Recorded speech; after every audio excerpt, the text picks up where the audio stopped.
It doesn't look any different than last year, and that's what the killer is. I booked you last minute the other day. I did not plan it. I did not. This is a setup. It's a setup. That's so smart. If you're going to spit on somebody's chest, you do it before at the TV timeout before the game starts. Yes, because that's what the Ravens are. They're so good. They're so good.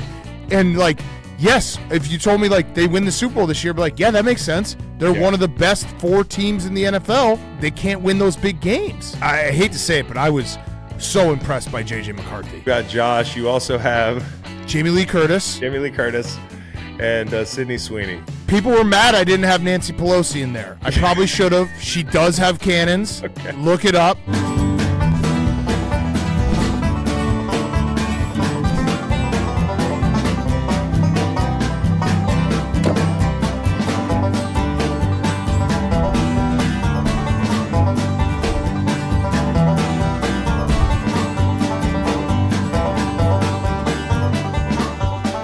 Welcome to the podcast. I am your host, Chris Long, and today I am all by my lonesome. I am bringing a guest on the show. You know him well. It's Big Cat from Pardon My Take fame, and longtime buddy of mine. Couldn't think of a better guest for week one, especially when I scheduled him the day after the Bears game. I didn't mean to do that, I swear. So enjoy Big Cat.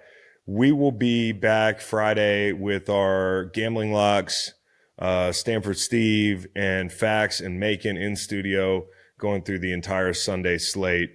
Please like, subscribe, and tell a friend that there's a pretty good, moderately successful football podcast that's back in full swing over here at Green Light. Thank you very much. Enjoy Big Cat. Dan. Christopher. It's so good to see you. I appreciate you taking time. When I booked you last minute the other day, I did not plan it. This is a setup. It's a setup. It's not. It was I looked at, so the Bears lost on Monday Night Football, and then I looked at my schedule and I was like, oh shit, I got to talk about the Bears losing on Monday Night Football 6 times today. And this is the last one. Okay. So you get actually the best one because I've refined all my thoughts in a way that maybe makes sense. And I'm hoping you can maybe talk me off the ledge a little. But yeah, this was a setup. I love coming on with you.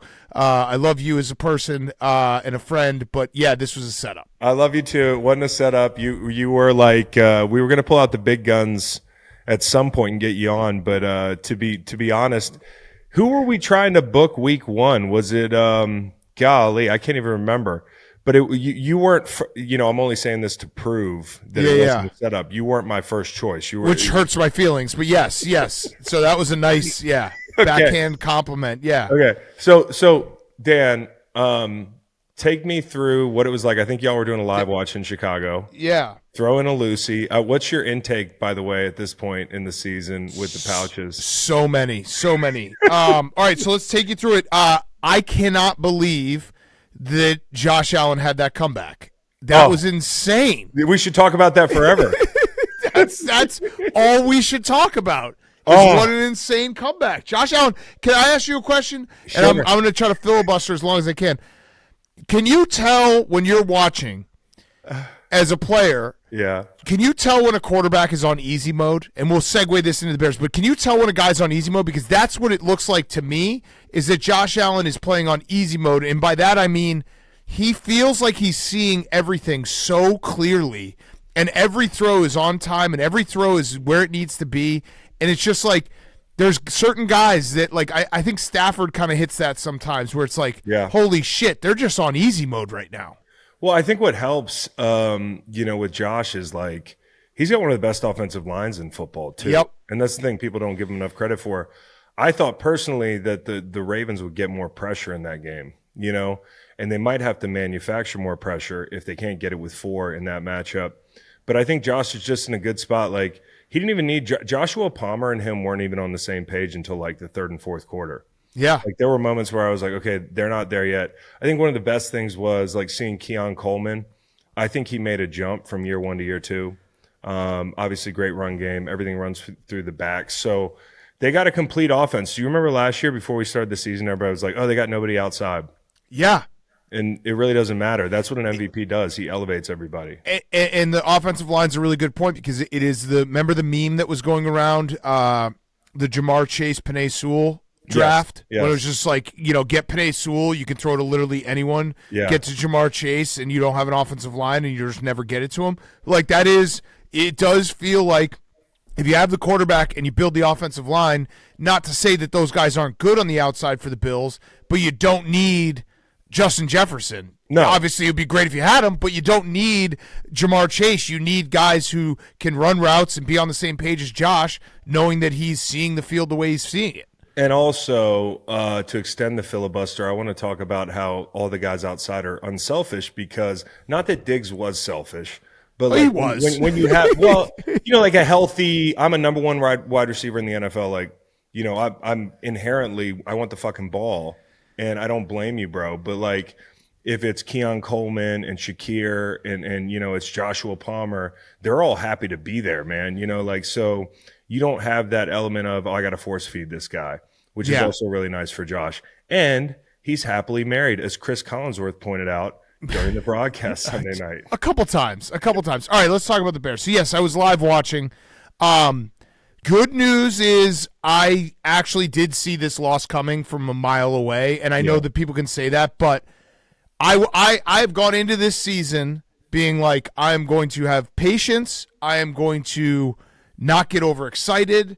I am going to watch what I watch and try to trust my eyes. And it actually helped me in this game because that first drive was fun, but that first drive wasn't – I think you can admit, like, that first drive was fun, but it wasn't like it was, oh, my God, the shots they're taking. He's hitting these seam routes. He's doing all – It was a lot of scrambles. It was a lot of guys in the flat. So it was like, okay, good drive. Like, opening touchdown of this or opening drive of the season, get a touchdown, can't ask for more. From that point on, the offense was not good, and it looked not good. So when the Bears got the pick six, and it was 16-7, I said or 17-6, I said into the cave to all of my friends and coworkers, I was like, guys, this game is a lot closer than we think because if the Vikings score one touchdown, I don't think our offense has it in it to manufacture more than 3 to 7 more points in this game, and I was exactly right. So I wasn't surprised. I was very disappointed because Caleb just doesn't look any better. And that's really that's the bottom line is like there's a lot of new parts. Ben Johnson, new system. You got to have patience on that. But in terms of seeing the field, throwing with anticipation, throwing quickly, it doesn't look any different than last year, and that's what the killer is. Dude, I was trying to put myself in your shoes and other people's shoes in Chicago during that first drive. Like, of course, the Ben Johnson script was going to be fucking fire. And it didn't help that the throw he made to Odunze in the red zone is like why we're in still on this guy. Right. Like the sideline throw. Yes. He has some things in his body that you're just like, hey, if he can figure it out, whatever it is for him, he can be one of those dudes. I mean, like, there's nothing physically keeping him from being one of those dudes. I guess the thing for me was as the game went on, some of the same themes from last year showed up. And one of them that I think, I was really surprised by year one, although this, we went back and forth in our circle group text, myself, you, and Russillo, and I was kind of throwing a little cold water on the early returns on Caleb Williams because the hype was too much. It was. Okay, but the deep ball was something that I thought he'd be a little bit better at year one in the pros, and missing a lot of those down the field shots, just really missing them is something that I thought he'd be better at week one, a year into football. The other thing was the pre-snap stuff. Yeah. And I think that's the especially troubling part, although it will get better because it's year one in the system. But like, I don't know where you are on the Tyler Dunn article. Okay, yeah. So, by the way, I'm still stuck behind the paywall. By the way, I read everything before the paywall, and I was like, "Fuck, this is bad." And then they were like, "Hey, if you'd like to sign up for my Patreon," I was like, "Fuck that!" I just take your word for it. It wasn't good. So, all right. So, one thing I should say, because I have to be transparent here. When you say the hype was too big for Caleb, I'm the Tim Robinson meme with the hot dog costume, being like, "We're all trying to find the guy who did this." I was very guilty of that hype. No, the Tyler Dunn article. So, and you know this being in these buildings, and I think I know this from talking with you and everyone I know in the league, and doing a podcast for a long time about the NFL. The NFL, especially dysfunctional organizations, it becomes a cover your own ass exercise at every turn, where when things are going bad, everyone's looking out for themselves. And the good teams don't have that, because the good teams, everyone's pulling on the same rope. And the dysfunctional organizations, the first sign of trouble, everyone's like, how can I make it so that I can get another job? I don't give a fuck about what's going on here. So I wasn't that surprised that this type of article came out, because what we saw for the last 6 months was the coaching staff was terrible. The coaching staff failed Caleb. The coaching staff, they weren't watching tape with him. So the narrative was set on the coaching staff's blame. I always expected these guys to kind of fight back so that they can someday go to a new building and be like, hey, what happened in 2024 with the Bears? And they're like, look at this article. So I wasn't surprised. I think it's kind of bullshit, because I think the anonymous part is bullshit. Like, just put your name behind it if you're going to say the guy sucks.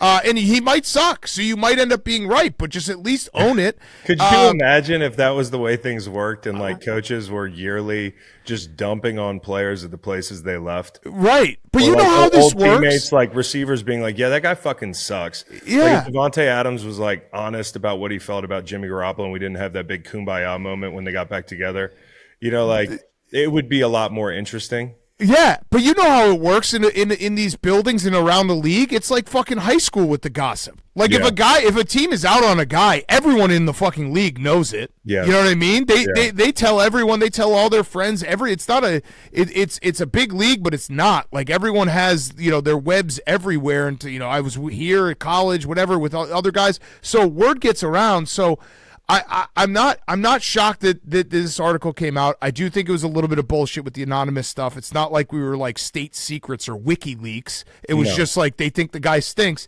And then some of the edits, some of the quotes, like the dyslexia part, was bullshit. That's just like, there was a lot of extra English on this one. Yeah, like you could tell there was a lot of, and there's the feeling of this guy got us fired. Like that's what those coaches are saying out the door as they go, gather their resumes to try to get the next job.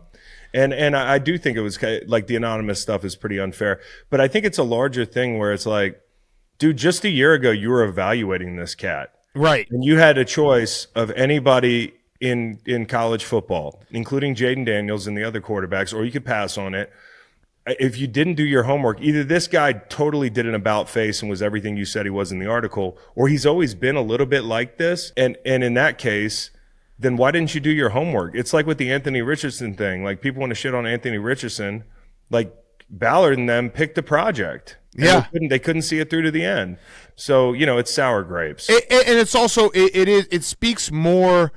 I think it's less an indictment on Caleb. And now Caleb definitely probably, like, if you ask me gun to head, like, was Caleb like the easiest to work with his rookie year? Probably not. Like there's definitely blame to go. Anyone who sees the world in black and white is a child, in my opinion. You know what I mean? Like, if you see it as good guy, bad guy, you're a child. Whichever way you choose. That's for literally everything in life. But I do think it goes back to the dysfunction of the organization in that they kept the coaching staff. Shane Waldron is not a QB developer guy. You should have gotten a QB development guy. You saw what happened in Washington when they cleaned out the entire organization. Obviously, ownership, changed. They got Cliff Kingsbury, who not been the best head coach, but he can develop a quarterback. Yep. So there are certain things that the Bears just didn't do. And then when everything falls apart, they're like, how'd this happen? Well, it's because you guys run a dysfunctional organization. You don't take the correct steps, the correct sequences to fix this problem. And it feels like we're back in there. And it feels like Ben Johnson, he didn't have the best game week one, but I'm a believer in Ben Johnson. I'm very interested to see. Ben Johnson strikes me as a guy that if he doesn't think he can win with Caleb, it's going to be a quick trigger. He's going to be like, hey, he wasn't my, because this is the other part, and you can speak to it. The craziest part about the NFL is if you didn't draft the guy, he's almost not your problem, which is a crazy thing to have to explain, because people think like, oh, that's a team, like those are your players. But tell me if I'm wrong, but like when it comes to a coach or a GM, if it's not their draft pick, they literally are like, I don't give a fuck if he doesn't produce. I'm done with him right now. No, you're absolutely right. That's a reality in the NFL for sure. And guys that are holdovers from the last regime should know it when the guy walks in the building. I think he's more on the end of the spectrum of, trying to make it work, because I think him being selective about his first head coaching job, there's an implication there that he does see something in Caleb that's better than the other opportunities. I think of a guy like Liam Cohen. If Trevor Lawrence looks like shit halfway through the season, he's going to be like, not my fucking problem. I just got here. Right. It's just like, let's move on. But I do think the implication that, hey, I've been careful about where I'm going to pick my first job, handpicking Chicago, I think he sees something in him that we all see, which is, he's got some rare abilities. I'm curious what you think about the gray T-shirt. When they panned to him in the huddle, like I turned on the TV a little late and I was like, what the fuck is that, dude? Honestly, I truly don't give a fuck in the fact that, like, I just want him to play good football. You do kind of feel comfortable in one of those T-shirts. Yeah, he can wear whatever he wants if he could play good football. Yeah. If he could hit some deep shots and go through his progressions, like, he could wear whatever he wants. The problem is, if you don't play well and you dress like that, people are going to pick at it. You know what I mean? No question. And I know that you shouldn't. I overreact too much. I think most fans do. You can, like, I always am amazed how, in a locker room they're able to just go to the next game, because if I were in the Bears locker room right now, I'd be like, season's over. Like, what are we even doing? I don't know, man. The way I saw DJ Moore moping around last year and just some of the dysfunction, the end of the Thanksgiving game, like all that shit, like the floor, I think, it's like you're only seeing the tip of the iceberg. I think it was worse than we even imagined there, and you spoke to it with the equal and opposite reaction on trying to burn Caleb down after you leave. Yeah, it had to be chaos in there. So I think those players are like, hey, let's give it a chance. We saw some magic the first drive. Let's build on that. But Odeyingbo played well for you last night. So this is a little bright side for you. Yeah, the defensive line was a big question going into this game, and we did have some injuries. Like our cornerback position was depleted. Linebacker down. Yeah, linebacker down. Defensive line, that's a big question going into the season, is like, where's the pass rush going to come from other than Montez Sweat? That looked good. And I think the defense kind of ran out of gas a little in the fourth quarter, which that does happen because especially when you're punting constantly. Yeah. I was also, I hate to say it, but I was so impressed by JJ McCarthy, because that guy was in fucking hell. He was in torture chamber the first half, and for him to turn it around in game in his first start, like, I don't know if he's going to end up having an incredible career. I don't know what, like, it's going to end up looking like a couple years down the road. But if you're asking, like, what did it look like game one with all the odds stacked against you, that was a hell of a performance, especially in the fourth quarter. That's the kind of thing that wins teammates over. Yeah. Like, you're on the road. It was loud at that place. I mean, it was loud. I remember coming there for, I don't want to bring it up, but 2018 Double Doink. Yeah. And thinking about how fucking loud that stadium can get on third down. It, like, surprised me. It's just you guys haven't been in situations like that a lot over the last decade. And last night it felt like a playoff game. And at some point he throws that pick six and you're down 2 scores and they haven't done anything. Now, remember, they're down Darisaw. They're down Addison. They're, they got a rookie left guard. They're putting some new pieces in up front. So, like, this is going to be slow. And I thought in camp it was so unfair. People were ripping this guy because of what they heard in preseason. I'm like, they don't let Sam Darnold walk if they don't think he's pretty good. Yeah. Like, I'm not saying Sam's a top 5 quarterback, but I think JJ in a place that I would say probably a top 3 place to play quarterback under Kevin O'Connell. Yeah. With those 2 receivers outside. He's going to be fine. And I don't know that he's going to be like one of the best 5 to 10 quarterbacks in the league at any point soon. But for a Chicago kid to be like this, when you wake up the morning, you're playing your pro debut, really, in the city you grew up, you're running through the scenarios in your head and like, this could be the best day of my life or the worst day of my life as an athlete. And it was going the direction of the worst day. Yeah. And he's young. Like, he hasn't played a lot of football. Like, I know, like, he played 2 years at Michigan, but he wasn't asked to do a ton. And I was super impressed. I do the one silver lining of all this is I do think the Vikings are very good. And like that, this is one of those things where I know JJ McCarthy's a rookie, but that was a 14-win team last year. Yeah. And their defense is really good and well coached, and they have like the best wide receiver, and they beefed up their running game. He dropped a couple. I mean, he did. And that makes it hard to get into a rhythm. Like, he was sacked the first couple times out, the whole thing. I got a question for you, and before we move on from this national nightmare, there was one coaching decision, and I think Ben Johnson's going to be great there, but this is a creative deal that people don't think about sometimes, but at the end of the game, yep. With the timeout situation being the way it was, you try to kick it through the end zone. The guy didn't have enough leg, and he got it halfway through the end zone. Returner takes a second, runs it out to get it across the 2-minute warning. I kick it out of bounds. 100%, and you have to know your personnel. I've been preaching this for the last year and a half. Cairo Santos, nice guy, really good at kicking it. Small leg. 50 yards on in. You can't win in the NFL these days with a kicker who doesn't have a leg. Like, it's just, you're putting your team in a bad spot. And it's like, I don't care if he's perfect from 40 yards. Everyone should be perfect from 40 yards. You have to have a guy who can potentially hit a 60-yard kick. We saw it with Chris Boswell. We saw it with the guy from the Vikings last night. The guy from the Vikings. The little chipmunk face. Yeah. Kid. Yeah. I was like, really, Kevin? You're gonna kick this football? Yeah. Reichert is, he looks like he should be like an intern on Wall Street, and he's out there kicking a 58-yarder. So I knew, I was like, Cairo might not be able to kick this out. I don't understand that. You should have kicked it out of bounds. It's a difference of 5 yards. Yeah. You're either starting at 35 or starting at the 40. It's crazy. All that mattered was the time there, and they blew it. And that's why there's a lot of penalties for the Bears as well. I think Ben Johnson did not have his best debut.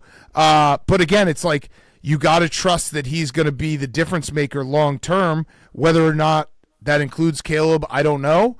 I don't really know what do I have to, what does Caleb have to, at this point, it's been 18 games, and it's like a situation where I want him to be good, but at some point you got to be like, hey, I've been seeing the same thing, and it's not getting better. Dan, but it's not getting better. I know, but it's only week 1. You just did this whole thing about I'm going to be measured, and I'm going to it's only week 1, bro. You started the podcast so well. This is measured. Okay, so this is measured.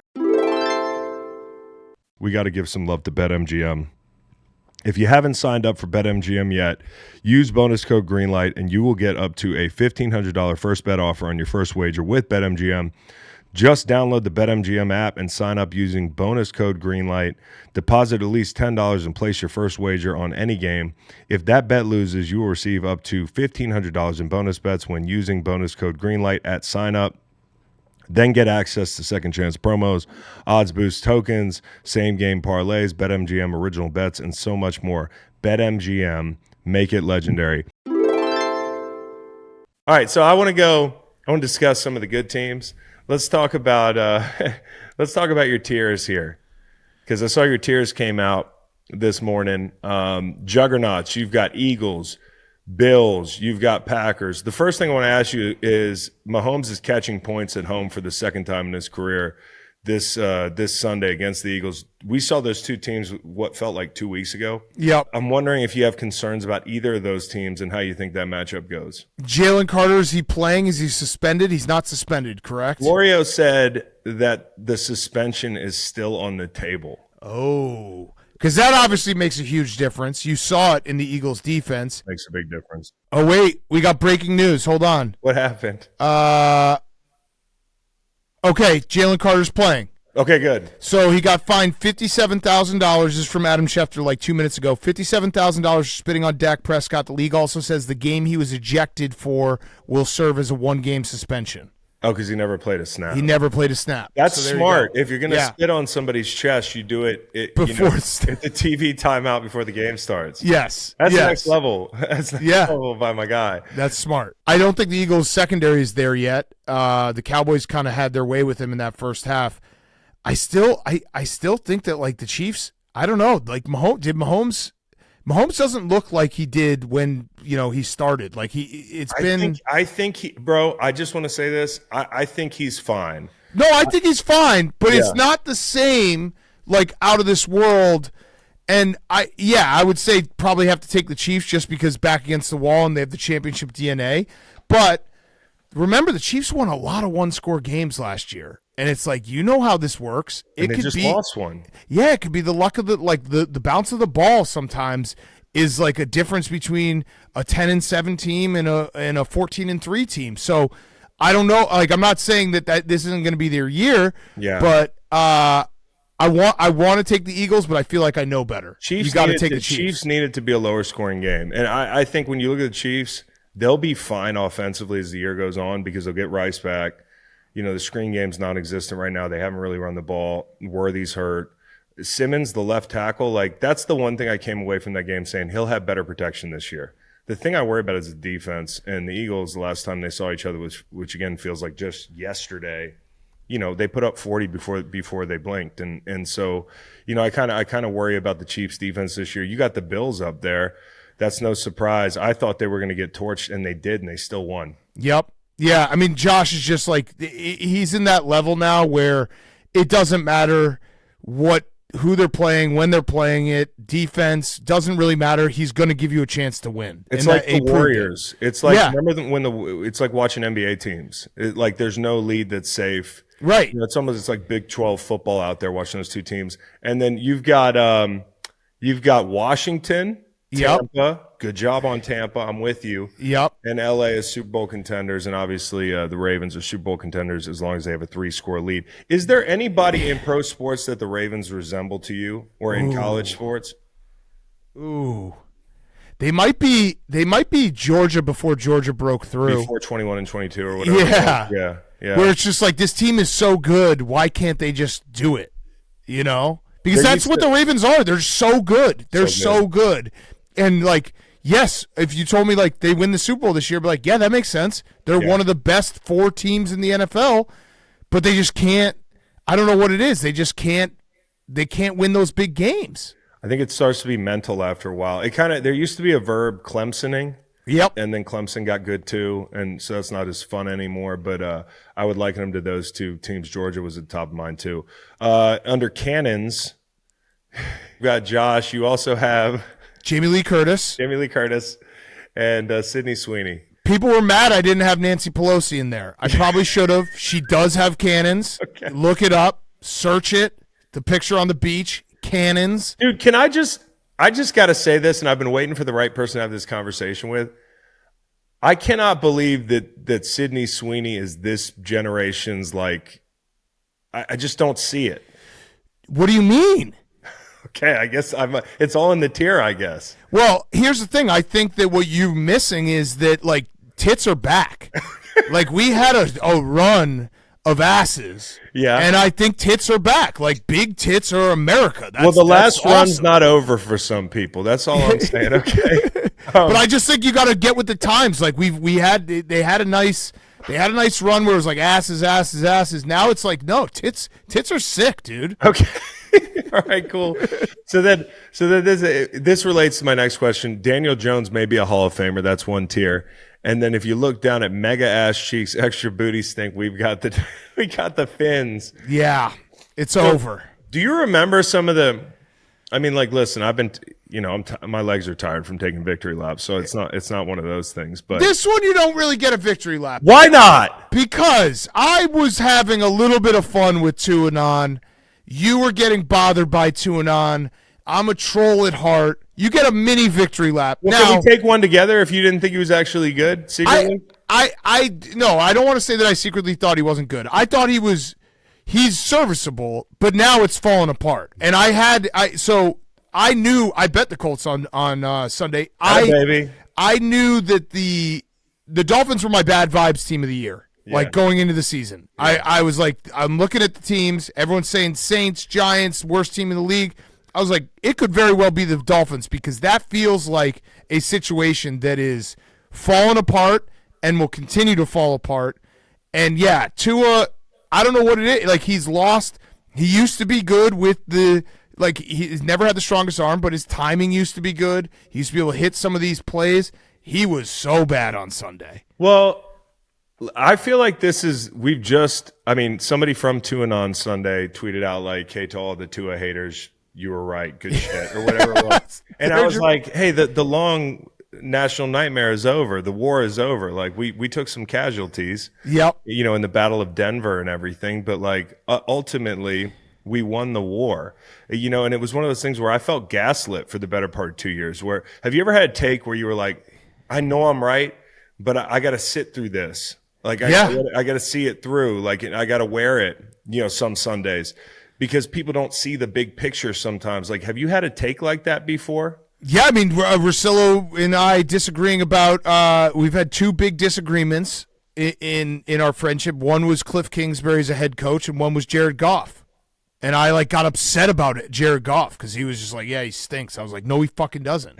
and I don't think he does. I don't think he does either. I think he's a good player. But you're right. You do get a victory lap here because you did stay strong. It sucks because you obviously we're joking here. You don't want a guy to be bad. I don't, and I hate it when it turns into a thing like where in the beginning I'm delivering a take, and maybe I put a little extra mustard on it. Like what happened to me was I went to ESPN one day and I had a shitty week. My buddy had like a heart attack, and I was all fucked up. And I went to ESPN and their guy like Hembo and them, they get you up there on Get Up, and they can tell where your little pressure points are, and they're like, yeah, like, and they get you to put a little extra mustard on it. And ended up in this situation where I stumbled upon like Tuanon and Dolphins Twitter, and then from that it was war, and it became a thing where when I delivered my takes sometimes I put too much mustard on it, trying to like come at the fans, not at Tua. Like when I was watching Tua a year before I gave that take, I was pulling for him. Yeah. And then suddenly you wake up one day and you're like, wait, I don't hate the player. What's going on here? Yeah. Yeah. And I'll hand up. I do love crazy fan bases. And I think if they didn't come up with the name Tuanon, I probably wouldn't have co-opted it, but it was just so funny to me. Cuck Mountain. They would just go after people. They put me and Chris Sims on Cuck Mountain. Dude, it was so funny. Like that's the shit I fucking love when fan bases, get a little like, I don't know if you're tuned into college basketball because of Virginia, but the like Providence basketball, like I don't know if you've ever seen what they do online. It's so funny. Oh, dude, they just go after people. They had Ed Cooley have to do a press conference being like, I'm not retiring from Georgetown because they started a rumor about it. And it's just like, so that shit just always makes me laugh. And I'm always for that, where it's good fun, riding for your guy, but in a funny way. So yeah, you do get a victory lap. Okay. That Dolphins team they're so bad. And it's not just the QB. I'm not making it like the corners are, it's a 5-alarm fire, and you've got a ton of issues with discipline, physicality. And the thing that sucks is I like Mike McDaniel. I want to like him. But now you've got guys like Rex Ryan calling him a dork on TV, and you're like, oh no, not my boy. I wanted him to survive this. I would love if we would see a Zach Wilson chapter this year. I had a take. It's good for TV. I had a take that Zach Wilson could maybe recapture his career if Mike McDaniel, because he can obviously scheme it up. But yeah, you're right. Rex, by the way, had that held in the holster. Oh, he couldn't wait. Long. He fucking couldn't wait. So excited to drop that.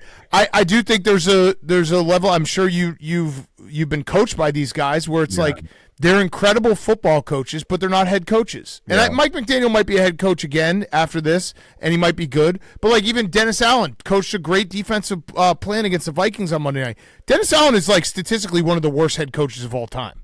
That doesn't mean he's not a really good defensive coordinator. Dude, one of the best strategies is to buy low on a fired defensive head coach. Yeah. Get him back to doing what he loves doing, which is packing dips and breaking down film. Yeah. That's kind of like that head coach shit sucks. You got to schedule the bus for away trips. How are we doing our practice week? Where are we staying? How do I talk to the quarterback or put out this fire? I got to check with Big Dom if a guy gets in trouble like that. That's more like being the president. So I think, honestly, that's a great strategy. Those guys do come back strong as head coaches. So I don't want to go all the way down the list.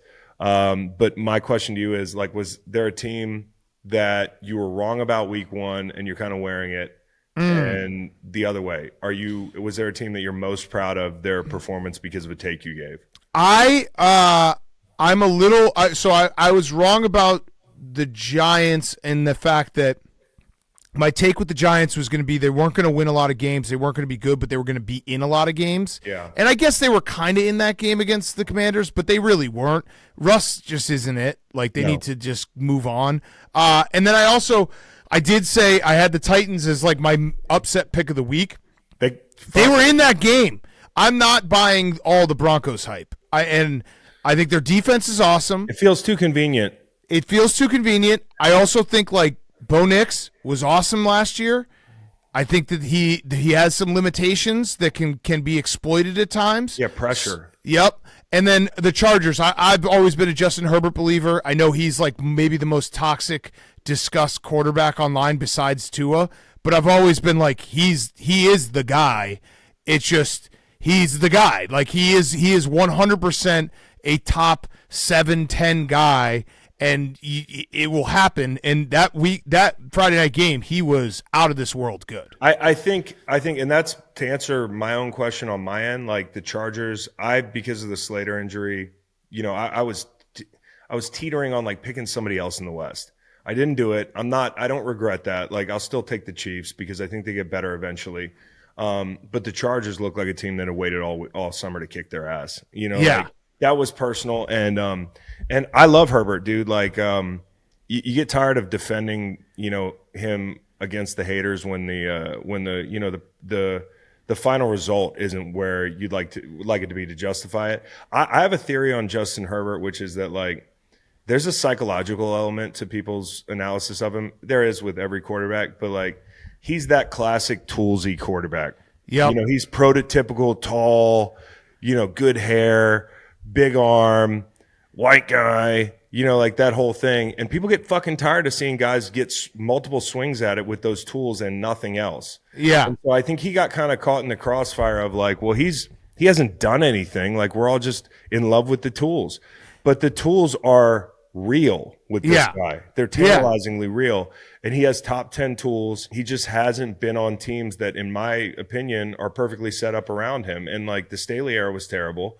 He got laughed out of town. And then now, Greg Roman last year ran the offense through the running backs and they didn't have great receivers outside. Like what I loved the other night is they set up the run with the pass. Like they put Herbert on display and that was great. So yeah. And he also got caught in the crosshairs. And this is when I wish I love my job. I'm the luckiest guy in the world to be able to just like fuck around with my friends and talk sports. But like part of me wishes sometimes I'm like, man, I wish I could just watch the game and not like see any of the internet discourse and not be online because Herbert was, I could try. Herbert definitely got caught in the crossfires of like the nerds loved him and he didn't win in the playoffs. So the meatballs were like, this guy's a loser. Yeah. You know what I mean? Yeah. So, and it goes back to my black and white. It's never black and white. The nerds probably loved him a little too much.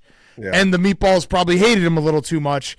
And it's like he's somewhere in the middle where it's like he's a really good quarterback. He just needs to put it all together, and we saw that on Friday night. So who's the nerds' favorite quarterback? I think it's Herbert. Is it Herbert? I think it has to be Herbert. And who's the meathead's favorite quarterback? Ooh, Josh Allen? Is it? No, because Josh Allen's really. I mean, he's got to be everybody's. He's everyone's favorite at this point. Yeah, you gotta admit. The meathead's favorite quarterback. I don't know the answer to that. Maybe Baker.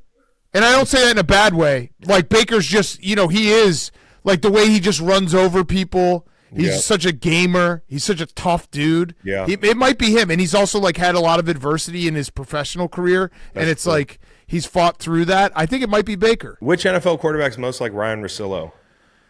Oh, good question. Is it Jalen Hurts?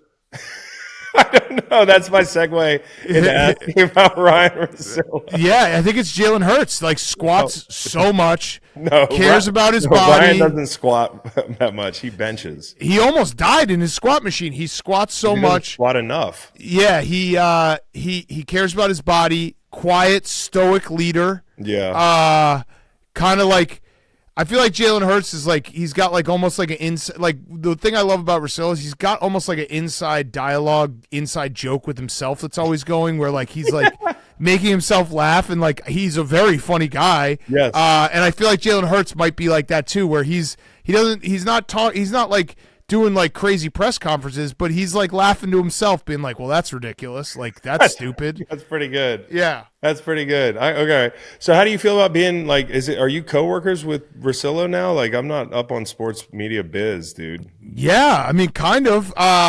People obviously freaked out. I'm not going to put words into Russillo's mouth here. People obviously freaked out when they saw the news because they see Russillo to Barstool, and they immediately are like, "Oh, Russillo's going to be like in the gambling cave, like fighting with Nicky Smokes on a Sunday." That's not going to happen. No. The way I would describe it is like we are a big company. We got a lot of different guys. We got a lot of guys who do everything. We got a lot of guys who do some things. Like I think the Spit and Chicklets guys is kind of a good, like appropriate analogy for what I would envision Russillo, and it might change. So again, I'm not going to just like box them into something, but like Biz and Wit are awesome. They have an incredible podcast. They do. They are part of Barstool. They also they do the things they want to do. They do the mini golf. They do the golf stuff. Like they'll come and visit every now and then. They're not going to be here every day getting into the drama, but they're still, coworkers. So I think it's going to be something like that, which is I'm excited for. I mean, I obviously love Russillo. He's a very good friend, and I'm pumped for him because I think he's gonna. I think the screenwriting thing's gonna work. I think obviously we know the podcast works, so I'm excited for it. And people freaked out and they're immediately like, "Oh shit!" Like he's gonna be like getting pranked by Mincy and like he's gonna hate that. It's like he's not. He's not gonna. Well, I don't want to say he's not gonna have a conversation with Mincy because if he ever steps foot in this office, Mincy will corner him. Yeah. But it's not gonna be like Dave ripping on Russillo, being like, "What an idiot for tweeting." Like internal beefs. Yeah, right. He's not gonna be. He's gonna be above all that, and he deserves to be above all that. He doesn't. He knows his audience. He knows his age. Like, why would he get involved in that stuff? It's kind of a 7. Oh my god, dude. What? Russillo was with Scott Van Pelt on their ESPN radio show, officially titled SVP and Russillo, from 2009 until the show ended mid-2015, a period of about 6 years. Okay? Yeah. And then at The Ringer, he was there 6 years as well. Is he a 7-year itch guy? Oh, that's a good question. That's interesting. Yeah. So enjoy him while you can. So he gets 6 years. Then he's going to go to Green Light. I hope. Just pass if I have money to fucking hire Ryen Russillo, are you kidding me? Yeah. I mean, you don't have to pay for like family health insurance or anything. That's true. That's true. He's always available. He's always available unless he's watching the NBA. By the way, can I tell a quick Russillo anecdote? Anytime. I'm so mad. I'm so mad at myself. Why? Because we joke all the time about like we joke with Russillo because he loves the NBA, and we're like we have 4 countdown clocks that I'm looking at right now for the countdown to football. Yeah. We had it all summer. We also have a clock that updates. So after like Monday Night Football last night, it restarts 3 days, 45 minutes, 14 It's like seconds. A locker room. We used to have that stupid shit. Yeah, we love it. So we bust Russillo's balls like, you're not a football guy. You don't understand. Like, we got to have the countdown. You don't like the countdown. You hate the countdown. Who, me? Yeah, don't you hate the countdown? No, when I was in a locker room, like they used to have the countdown. Like, we'd have a countdown until like the Tech game. And we never beat them, so I don't know what that was about. But you don't like the like 100 days till football tweets. No, I don't mind those, but I'm like, God, what it does is it makes me feel insecure about like my commitment to football. Yeah, so that's Russillo. I'm on a fucking break, man. Like I don't need to pull up like a Taquio Spikes picture because I'm 51 days out. Like, what was your rant last year? You did a video rant that I got tagged in a bunch. What was it about? It was like, I mean, I definitely ranted about the NBA and the NFL. Was it after the football season where you're like, what are we going to do? Oh, yeah. Oh, that's my favorite fucking thing. Oh, my God. All these people. Oh, what are we going to do? Oh, I have no fucking life. Oh, yeah, that's me. What are we going to do every Sunday? Like, go outside, man. Play with your kids. Fucking get drunk Saturday night. Sleep in. Oh, you're really you're struggling without football? Oh, me too. Oh, me more. Because I like football the most. Oh, what am I going to do? It's Sunday. There's not 16 hours of football. Oh, I'm a content creator. Oh, what am I going to create now? Ah. Figure it out. I got tagged in that a lot. But anyway, so Russillo. So this is what like the dynamic we have with Russillo. I'm so mad that I fell for this. At 11:59 Central Time on Sunday, he called me, and I'm so dumb for picking up. And he just goes, "Hey, what are you up to?" And I was like, "God fucking damn it! Why did I pick up?" He was just fucking with me, and he's like, "I cannot believe you picked up this phone call." It was right before the kickoff. He's like, "Hey, what's up? What are you up to?" Oh man, And he he'll got me keep you- good. Russillo will keep you on the phone a little while. Oh yeah. he's got He does full podcasts on the phone. Like Bro, I can't tell. Sometimes I'm like, have you been outside in a couple of days? Am I the first person you're talking to in a while? And then I'll be like, hey, Russillo, I've got that. And I've told him this before, but I'll be like, I got this really important thing to tell you. And he's like, Anyways, I got this screenplay that I'm working on. Yeah. Speaking of that, let me ask you this. Are you gonna give Boner Dogs another run with Russillo in house? Like maybe he could lend his pen. We absolutely should. Just sprucing it up a little. We're stuck right now. We're writing a book. You're gonna have to write a chapter. What's the book? 10 years of it. Pardon my take. Oh, that's incredible. Yeah. I did see I'm still up there, like as far as like people although my dad's climbing the ranks. Your dad has been on a couple times, but yeah, you're gonna have to. We're basically gonna make everyone who is like important to us, and you're definitely in that category. All right. Write part of the book so that we don't have to write the whole thing. I'll write a fucking chapter. It's gonna be a terrible book. Terrible. I look back at the Boners Dogs thing, like from the first time. I didn't realize where it started. Was Dan Patrick the first guy you pitched it to? I think it was. Yeah, I think Did Dan he really walk out because of that? No, he was cool. He was supposed to be the second guest on Barstool Van Talk, which got canceled before the second episode ever aired. A shame, dude. That was such a shame. It's such a shame. I mean, but it actually saved our lives. Out. Yeah, everything worked out. Yeah, saved our lives. We had an idea because, like, he would, his catchphrase of like he's on fire. We wanted to light Dan Patrick on fire, and they were like, "You can't do that." And we're like, "What do you mean we can't? Like, it's just gonna be a small fire, like really like controlled small fire, like not a. We're not gonna light the Danettes on fire instead." Yeah. You should start a Barstool bus talk. Oh, that's good. Yeah, that's think good. about that one. I just bought a new conversion van. Oh, did you? What yes. kind? It's a 1990. So we had Vanny Woodhead for a long time. It broke down. It's not really doing well. Saw on Instagram. It was probably an Instagram ad that was like targeted to me. Basically a replica of Vanny Woodhead. It's like a 1992 Chevy, whatever. Green, same color, and I saw it online and I was like, I gotta have it. So nice. Impulse buy, probably stupid because I don't really know how I'm gonna use it. Where do you park things? I have it in my loading dock here at the office. Okay. So we have two vans literally sitting in the loading dock right now, and we have like nothing to do with them. But I was like, PFD bought an El Camino a few months ago, and I saw him driving around. I was like, I want something cool that I like, and so I just bought it. Dude, that's so great. Buying a cheap automobile is wasn't cheap. It's such a power move. It wasn't cheap. It was like $20,000. Oh no, that's not cheap for a 92 Econoline or whatever it was. It was an impulse buy.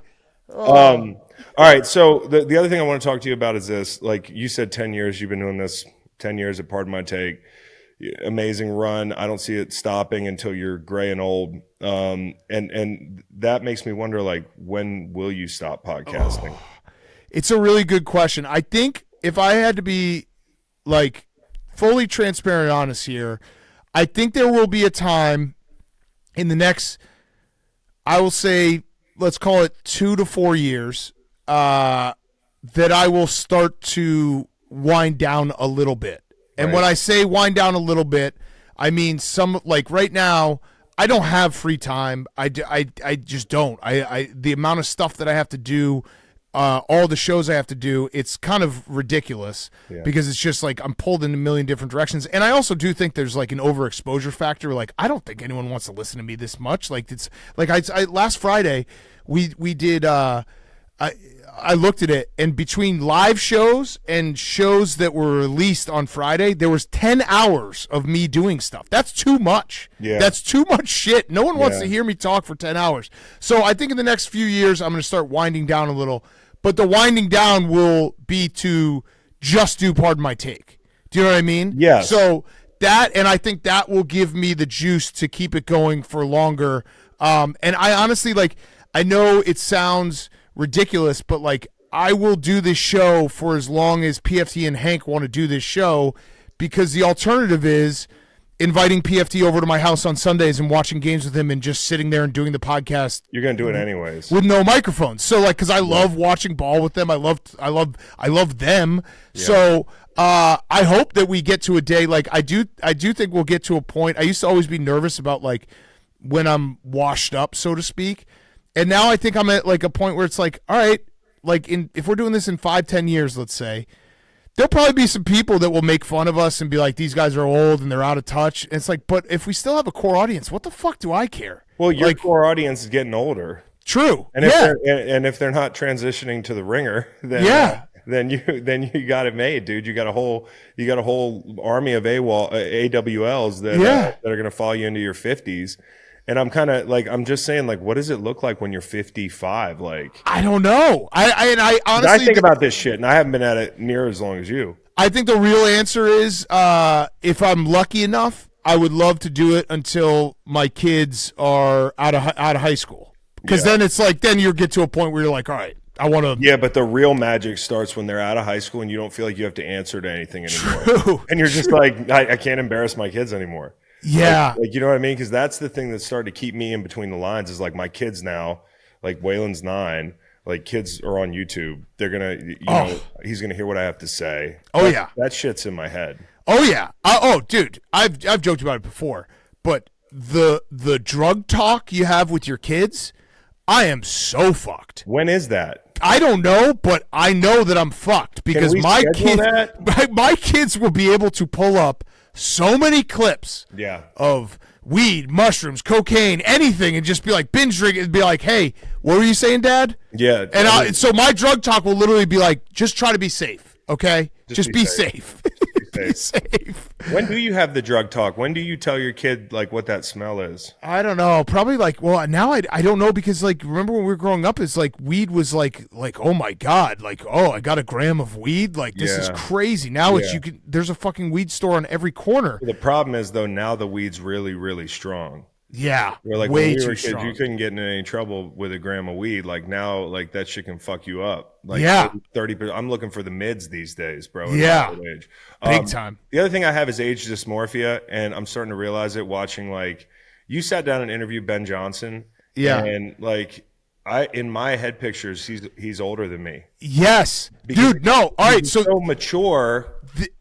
This is a problem that you probably didn't deal with till now. Dude, because I've been dealing with it. Happen. No, but I've dealt with it. You deal with it your whole life as a sports fan, because if like a 24-year-old kid, like JJ McCarthy's older than me. In your head? Yes, because he went out and did that at Soldier Field on Monday Night Football. Like, he's older than me. He's young and he's brave and he's got, you know, pliable joints and shit. Like, we would die, dude. Like, it's the people that are fucking me up are like the young the OCs, not even the young ones anymore. Like the guys who get hired and I'm criticizing them and assuming they're like big boys and they can take it, but they're like younger than me and shit. And yeah. The GM for the Jags, have you seen a picture of him? He looks like brother. He looks like somebody come over for a sleepover at my house. Dude. And I would be like, yeah, he looks a little old, but. We met him at the Combine because we interviewed Liam Cohn. He looked like in person. I thought he was like a social media intern. Exactly. I didn't even know who he was. I was like, oh, hey, what's up? Like, it didn't register to me until after, and someone was like, that was the GM. I was like, what? That was the GM? Did you see Matt Prater the other night? Like when Matt Prater was on the screen, like the Bills players thought he was a coach. Yes. But I go, God damn, Matt Prater looks old as fuck. And then I look it up and he's like my age. Right. I know. It fucks you up really bad when you realize like, fuck, I'm getting old. It's not good, bro. But you're still going strong, dude. You know, I don't think there's any such thing as big cat overexposure. We need more big cat. So I feel it. I have one for you. I have one question for you. Yeah. what the fuck happened in the fourth quarter and second half on Saturday.